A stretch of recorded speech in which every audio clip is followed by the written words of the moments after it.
Okay, I want to ask you, Chelsey, about where your arrows go in security and in stress. Um, and so I just want to be really clear about how that works for all 9 numbers. So we have these 2 lines that connect to kind of our home base or connect to our dominant number. And they're both helpful. I think in Enneagram language, we can sometimes think that, the arrow we go to as the stress point is bad and we have to try to stay out of there, and that we're always trying to do that quest to get to the other number that somehow seems better. It's not really like that. They both have things, they both have information. They both represent something for us. The number that is against us, so in your case, is the 8. Right? That with the arrow against you. What does that mean? What do you mean? So the arrow that, Chelsey has 2 numbers that touch her. So from the 5, we have the arrow with, she goes to 7. And then the arrow against, you go to 8, right? I think it's the other way. Isn't it like elevate to 8? But the arrow flips backwards, like the arrow point, like the little arrowhead is facing towards you.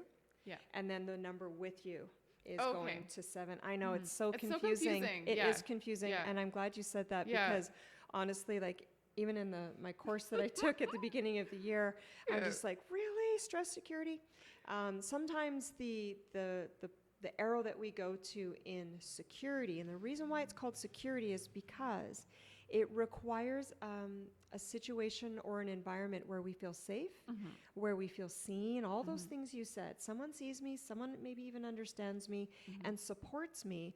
You feel secure enough to kind of let that number emerge. And it's sometimes B calls it the child heart point. And the reason why she calls it that, and I really love this description, is because something, and so in all 5's cases, something growing up, and Chelsey did a really good job of describing her upbringing. She was really vulnerable with all of that. Something in her upbringing would have said that point 8, which is the challenger, they're very dominant, they're forceful, their aliveness in their bodies is really felt and seen. Something about the energy of point 8 would have felt unacceptable, not allowed, not permissible, or oftentimes it doesn't just have to be the 0.5 that has this. All of us could have an experience where that number or that energy was already present, and for us to bring it up as little kids just wasn't going to work, right? It just wasn't going to happen. So for you, it's 8, where she would go in security when she feels seen and held and understood, and all those things are kind of flowing and going for her. She can access 8, but it's not that she can't go there. I'm assuming, I'm going to make an assumption that in your household, with your children, with your husband, with your family and friends, that you probably access 8 really beautifully. That you can kind of get shit done, and you're kind of the boss, and it's your way or the highway because you're the mom. For Chelsey, the 0.7 is the one that she would pull that escape hatch to and go to less consciously. It doesn't mean she can't access the high side of, she can actually go to the low side of 7 and 8, and she can go to the high side of both 7 and 8, and she's shaking her head like, yes, that feels true for you. 100%. But she does that from her 5-ness. She doesn't become a 7 when she goes there. It's like she exhausts 5, and when she can no longer use the resources present in the point of 5, she'll less consciously go to 7, but she can consciously take the high qualities of 7, like she described when she goes to a party. She can even be the life of the party. She said that. So that would be, the enthusiast, right, at 7. But then over in 8, it might just take a little bit more support for her to get there. And you would need the high qualities of both to kind of rise in your overall health of 5. So can you speak? My question is, in all that to say, is just tell us what it feels like for you to go to 7, high or low. So 7 is really, I feel like both numbers are really easy to go to for me. And at one point in time, I'm like, do I just live on the arrows? I'm just going all directions. Yeah. But for 7, 7 is a savior in a way for me because in my 5-ness, I'm not super social unless we're talking about really nerdy things that I'm interested in. Like this? Yeah, like the Enneagram. Yes. I've called Jody up on a few occasions just to geek out and talk about it. and you might even hear it in my voice now. Like I get nervous, so I'll start talking a lot, and I'm really bad at interrupting and not listening to other people when I'm in my 7. I just want to be me, and a lot of that has to do with just anxiety in a social situation, but not always. Sometimes it is a really, especially. I think of this as a high point of 7. It's a big energy release for me. As a 5, I'm guarding a lot, consciously and unconsciously. And I don't want to be guarded. It actually doesn't feel, that's not like the great point of a 5, but it is me. That's just, I can't control it. So a 7 unleashes a lot of energy for me in a really fun way on the high point of 7. Yeah. So that can be in social situations, that can be at parties, that can be just in play in general, just looking for fun, right? Yeah. 5s need fun. They need fun in their lives, and going to the 7 is a fun zone. So is an 8. They're different but similar in their pursuit for fun. Yeah. And then if you go to 7 less consciously, when I was interviewing Riley Maxwell in our first episode, she's a 1, and she made a really good point, and I want to ask you this.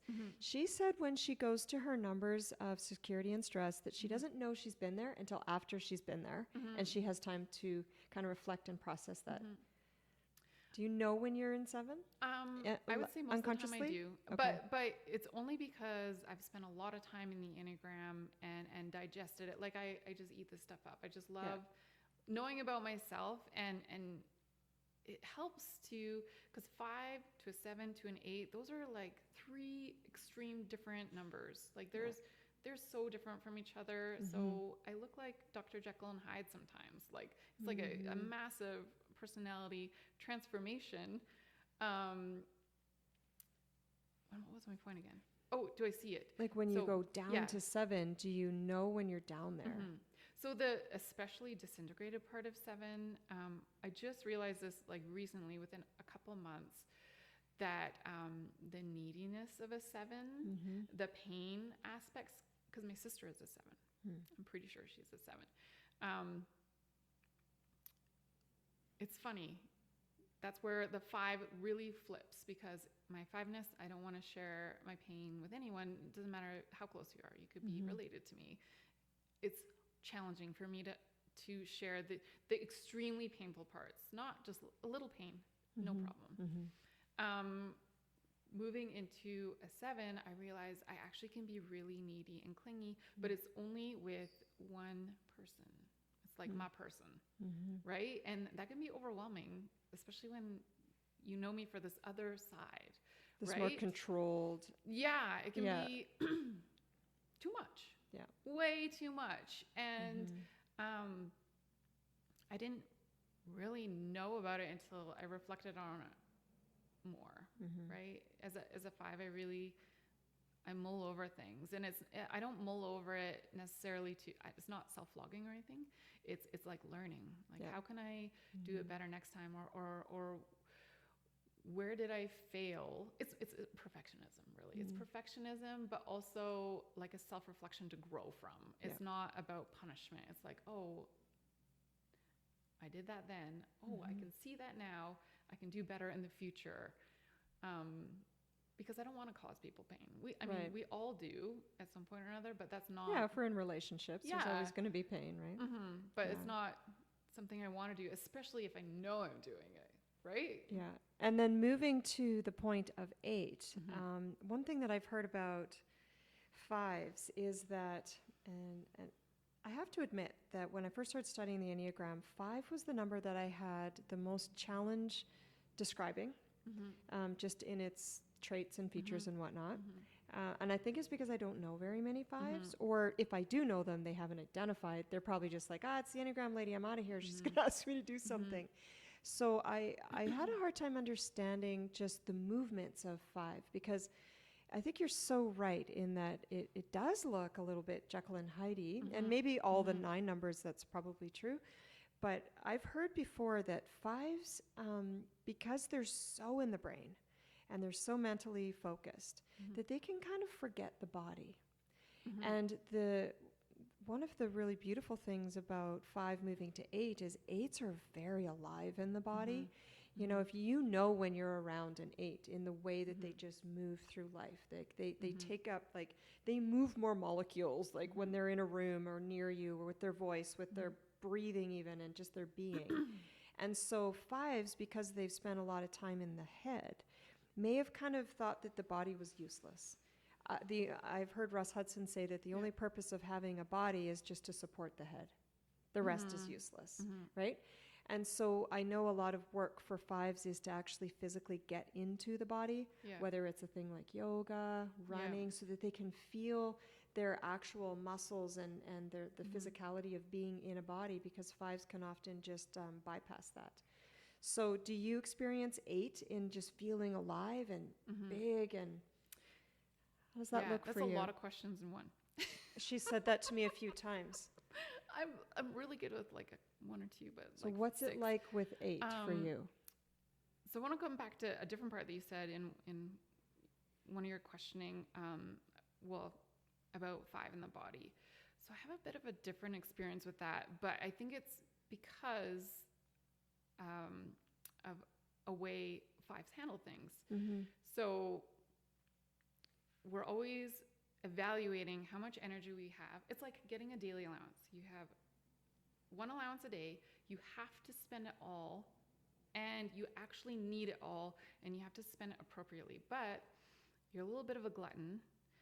You want to have all your candy for breakfast, and then your allowance is gone, right?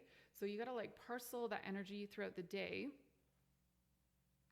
And then you have the emotional aspect of that energy exchange. So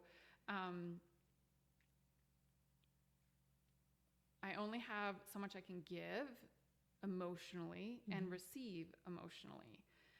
I had a point with this. Can you just land on the points of the question one more time? So I just want to know what it feels like for you to go to 8, because typically 5s are in the brain. How does it feel to be in the body? Like, how can you describe that for? Okay, so the emotional resource thing. If I deplete all my emotions and I live from that place of depletion, which I have, that is a struggle of 5. Like, I feel like I've given too much, because I can be really generous, and me giving that energy versus like a 3 giving energy, 2 totally different things. Like the 3s have a massive bank account, and I just have a little bank account to draw from. And so I personally have depleted that bank account to disintegration, and I pay the consequences through ill health. And for me, that's mostly digestive. But also it has been like chronic pain and migraines. So once those ill healths come into your life, and it can show up in many forms. I'm sure there's typical forms for 5, as I'm sure there's typical diseases for other numbers. Yeah, that's true. But now I have to pay attention to my body, because my body is screaming, "This, you're not okay," and it gives you pain signals, and you cannot ignore those pain signals, because I have tried, and it makes it worse. It doesn't make it better, right? Which is where, for me as a 5, I don't acknowledge my body. I override those signals, and I try to keep pursuing on. So I have to pay attention to my body now, because if I override that anymore, it's just going to disintegrate more. So I'm really, I want to say body aware for a 5, and I actually don't know that many 5s either. I know a few male 5s. I don't know if I know any female 5s. You said that before we went on to the mics, that you kind of feel that there hasn't been a lot of references or examples, or people just telling their story like you're doing from the female perspective of being a 5. Yeah, and I think if you look at the examples of, and we never know with celebrities, I'm always cautious to say like, oh, this person's that number or whatever, because we never know. But a lot of the examples that we do see of the 5 is often men. And I also feel like maybe more like of the female maternal instincts gets you more in your body as well versus a male. Interesting. It's just a theory. I don't know for sure, but I feel like I've been pretty conscious of my body, and maybe even too overconscious to a point of like almost like neuroticism, where it's like, okay, think a little bit less of your body and just move, you know? Yeah. So moving into an 8 is when I am listening to my body. I'm taking really good care of it, but I'm not restricting in any way. Or overdoing it. And I feel like 8 really moves with me in seasons. I love summer. I love heat. And I always feel it. Like, it doesn't start right when summer starts. It's like after summer's, like mid, to end of July, I really feel my 8-ness coming out. I feel super healthy, super active, super energetic. A lot of people like lose working out in the summer. Not me. I feel amazing, and I'm like working out all the time. It's almost like an Ayurveda thing, like a dosha thing, hey? Maybe. Yeah. I don't know. And usually that energy will continue until about mid-November, and then I can feel it peter, and I'm like, oh, I miss it.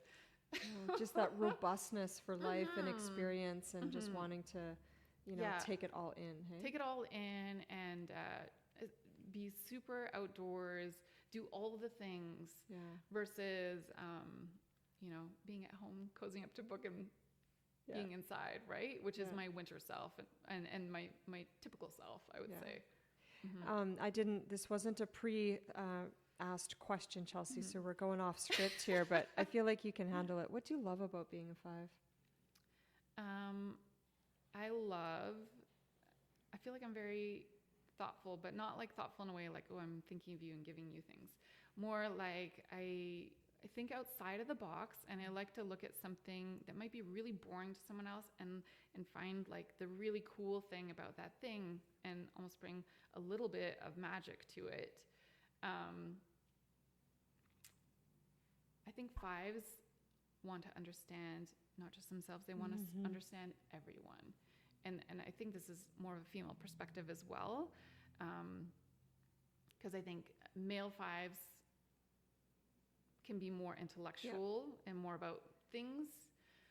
Even though I'm an introvert, I still really value connection and seeing where people come from. Yeah. That's a good segue into the 3 subtypes of the 5. So in each one of these episodes that I'm doing with the Numbers Talk series, I'm talking about how each one of the 9 Enneagram numbers is going to splinter in 3 different ways off of that dominant number itself. And it's going to be your instincts. Remember, the instincts are self-preservation, social, and sexual, sometimes called one-to-one bonding.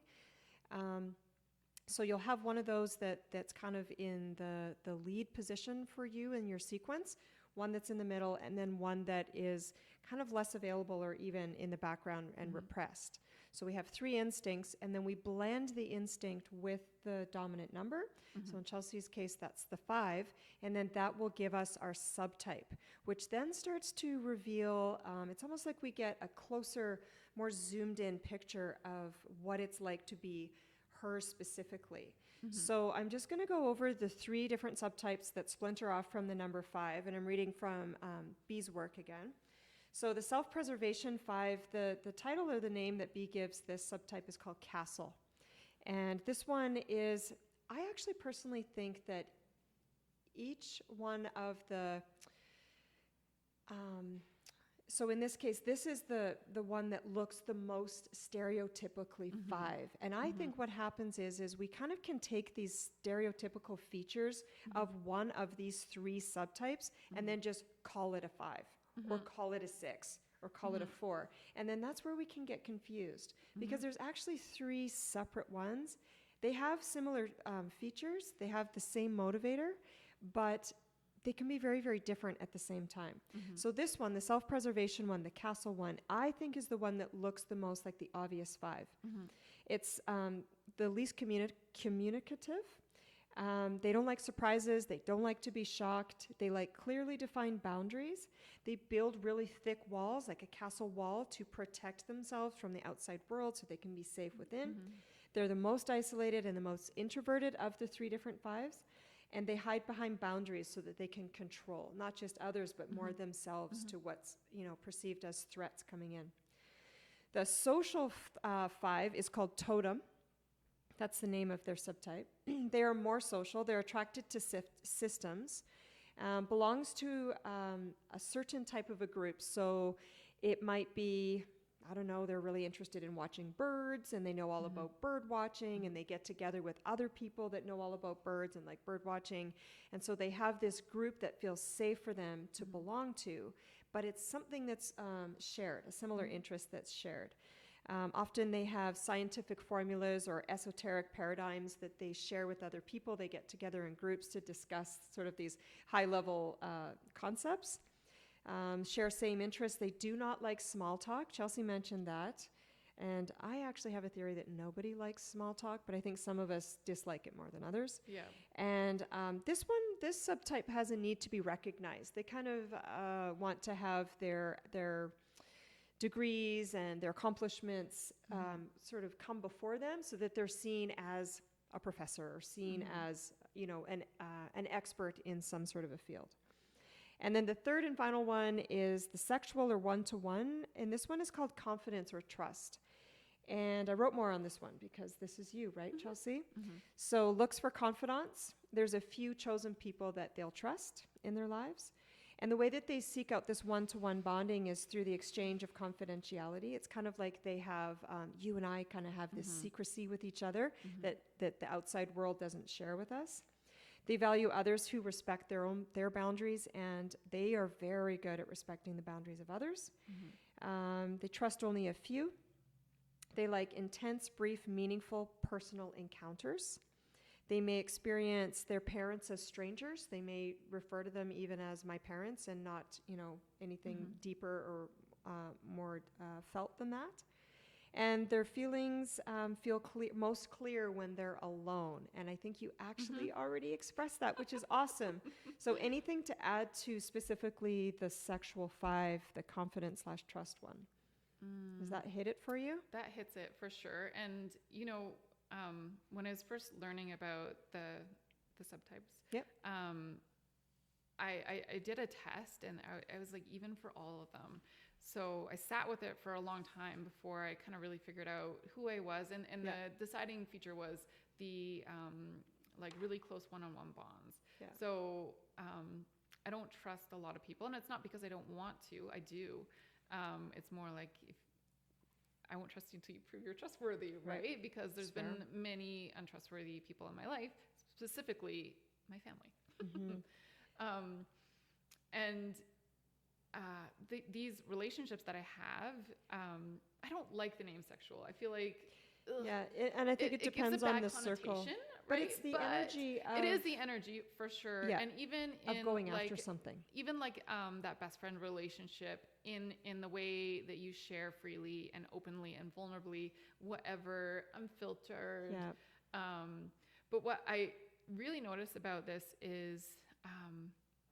usually those people that I get in a relationship with are not a sexual subtype. So it can be a little bit too much for them, right? Because I really, and this is where like a bit of a 7 can come out too. It can get a little bit needy or clingy, which is funny for me because I personally hate needy, clingy people. But it comes out because that relationship is so filling for me. It really fuels me. It really fills me up.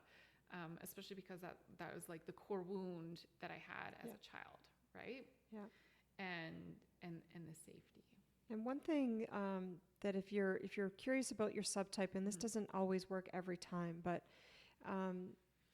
the way it's been explained to me is that the self-preservation instinct is some sort of unresolved maternal issue, and the social instinct is some sort of an unresolved issue with the father figure. And the sexual is a triangulation with both mother and father. And that... It makes sense. To me, it sounds like that might be, it hits home there where, you know, there was both kind of simultaneously going on. And it doesn't always have to be something that is... like an unresolved issue, for example, with, I think my son is of the self-preservation instinct. And I think that's simply because, so that would be an issue with me. And I think it's only because he was the middle-born child, that he had an older sister very close together in age, and then a younger sister that was of a very different, she had different needs, right? And then mother and father's relationship broke down, and so for him, I think he just didn't get enough time with me because of all the other dynamics that are going on. So it doesn't necessarily have to be something traumatizing. No. It's just how you perceived your, it doesn't always even have to be your parents. It's just whoever was kind of responsible for you. And so we all that's have one something, way. no matter where you come from. You can have the perfect family, and there's going to be something. Say that all the time. Yeah. It's like we had this perception growing up of, what we interpreted our environment to be, and we built a personality around it. Okay, so those are quickly the subtypes. And my final question for you, Chelsey, is any advice or suggestions for how to interact with a 5? Yes. She's going to have some really clear boundaries for us, you guys. Let's take notes. I love thoughtful questions, like interesting questions that are not just like, how's the weather, So I appreciate thoughtful questions, but just know that I will answer honestly, and you may not like my answer. Because I like being authentic. So it's really hard for me. You know how people just answer things because that's the expected answer and it's just like so cash. That's really hard for me. I don't like that. I like to be honest, and then that depth is there, and that's very exciting for me. Also, if you like have feelings, that's totally fine. Don't feel like you have to withhold feelings from me. It's more, I appreciate directness actually. But intense feelings directed at me make me extremely uncomfortable, and I don't know how to deal with it. And it mostly has to do with like, I don't want you to be upset, and I don't want you to be upset with me. Right. But I also don't want that to be my problem that you're upset at the same time. I don't know if there's actually a solution for that, but that's challenging for me as a 5. 5s like dealing with things right away. We like solving problems right away. We do not like criticism, even if it's necessary for you to give me criticism. But I think it's because we spend a lot of time kind of developing our craft. We know we're not perfect, but we feel like we can do it better. And so it's like a chink in the armor of like what we already feel like, we just suck or something,